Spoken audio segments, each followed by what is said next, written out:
Watching the All-Star selection show? I was pregame nap time.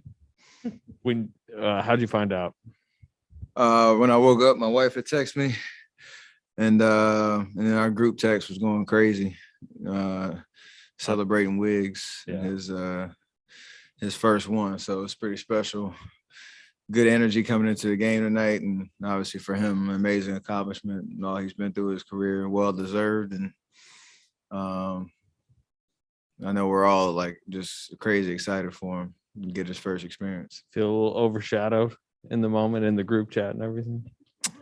Yeah, I think there was like a 30-minute delay before Draymond realized he didn't say congratulations to me. Then I got like a little half. I think I got like a quick slide on the pregame edit. They had a whole highlight reel for Wiggs, and then a little splash page came on at the end, like, "Oh yeah, and congrats, Steph." It's beautiful. You guys have been pushing him to be an all-star, but not. I mean, you haven't really been pushing him to be an all-star starter. Did that surprise you when you saw that pop up? I mean, you never know how that stuff goes. Fan vote's awesome, and I know he benefited from that being out here and the love he got, and then the media and the player vote and all that. So when it all shakes out, like you feel like the 24 guys that are supposed to be in the game will be there, and starting is a huge honor and accomplishment. And for him for that to be his first one, he's getting the full experience, but it is part of the whole process of how guys are selected, and we'll see next Thursday. Get Draymond in there, see who the other reserves are, and identify the best guys in the league so far. Steve was just saying how special it is to see you and Clay back together, but also to see Andrew in that mix. How much fun is it for you to see how Andrew's playing alongside Clay right now after they had never had this opportunity?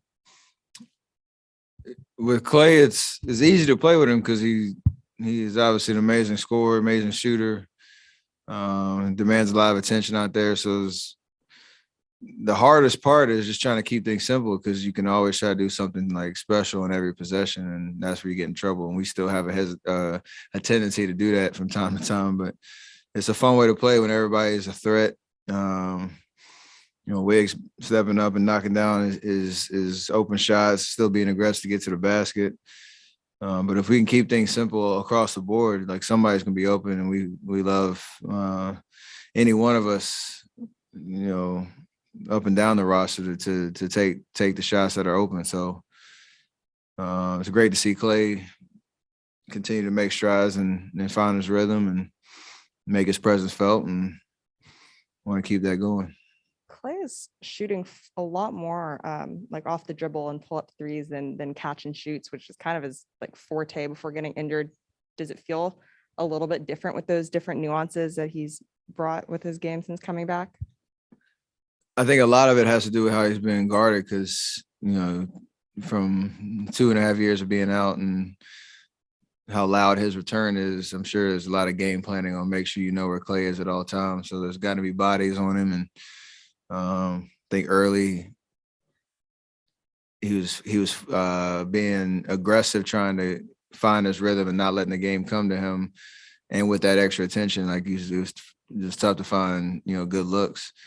And as he's gotten more comfortable and become more patient, understand how to manage his minutes a little bit better, you've seen the results. So showing the full repertoire of his passing abilities, like you said, being able to, make shots off the dribble, attack, get to the rim, take what the defense is giving him for the most part, and that helps him get into a rhythm. Was tonight's shooting from everyone just a culmination of everyone figuring out how to play with each other? Obviously, you're still missing Draymond, but you, Clay, Wiggs, Poole, but like all these guys just finally feeling each other out. Yeah, I think a lot of it too is we've had 2 or 3 games with a consistent rotation, which is helpful. And then again, keeping things simple in terms of how we are creating, our shots and our good looks, drive and kick, drawing a crowd, finding the open guy, making quick decisions, and finding just whoever's open, you pass it. I know Coach talks about it all the time. Over the course of 48 minutes, it usually works. And then, you build confidence from that, as the game goes on. So it's a great way to play when it works. And when it does work, you have, nights like tonight where guys are just stepping into open looks and knocking them down. Just first off, sharp suit there. Thank you for your acknowledging the Yes, sir. freshness of the vibe. I appreciate it. When you guys got Wiggins, what did you envision what that fit would be like, and how much has that lined up with what you've seen? I think with the transition from our finals runs to what we're trying to build now, he fit a specific role at the 3 spot and could be an amazing defender. Give us different looks on offense that we necessarily didn't have. And then just allowing him to, I say, take pressure off himself, like in terms of, fitting into how we play and what we do, but also maintaining who he is as an extremely talented,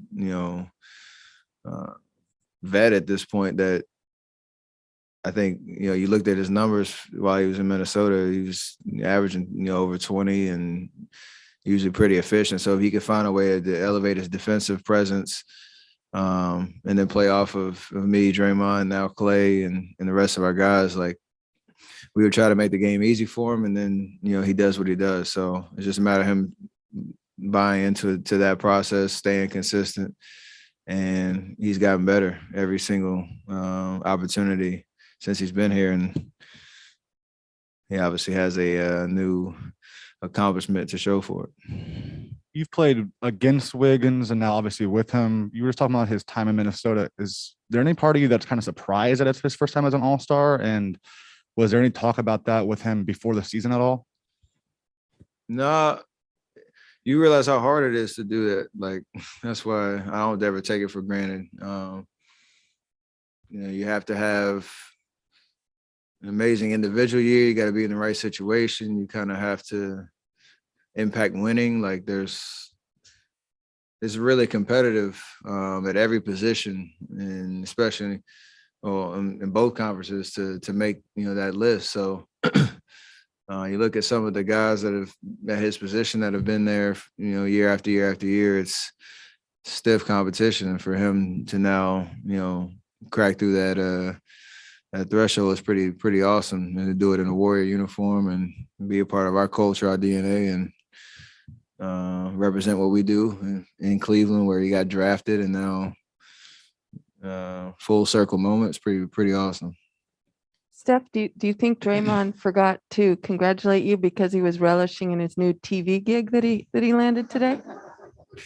Possibly. He's probably going over his scripts and getting ready for his shine. Apparently we got the same memo of our dress code. So yeah, he's fit for that role. I know it's amazing that he's breaking barriers in terms of, as an active player, filling a broadcast role. I'm sure he'll find the right balance to it, like he always does, and maintain the priority of playing basketball. But it's pretty dope that he's finding new ways to express himself. Steph, there was a moment, I think maybe first quarter, where you hit a 3 and it looked like you got on the horse. Was that the sign you were feeling normal, feeling like yourself shooting the ball? Just having fun with myself, even when obviously now I've been shooting and trying to stay confident, keep taking shots that I feel like I can make. And when a couple go down early, it's a good feeling. You want to kind of ride that energy, ride that wave. And for me, like, it's the balance of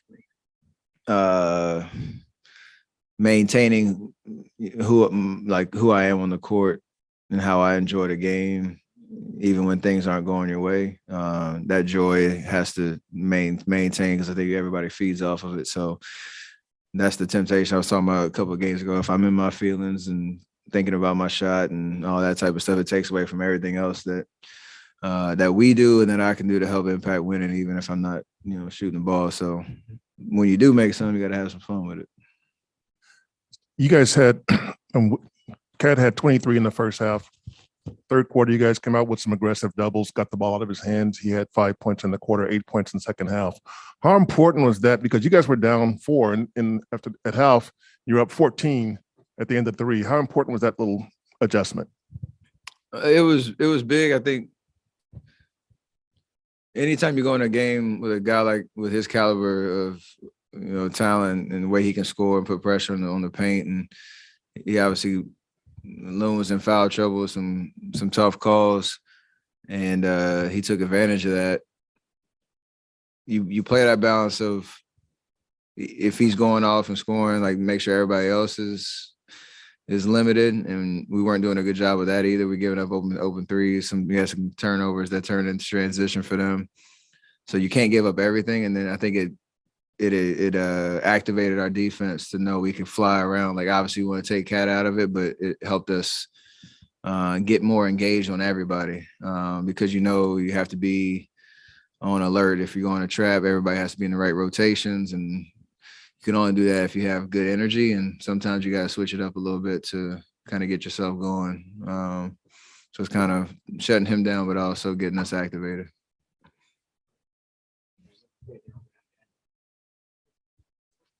Do what?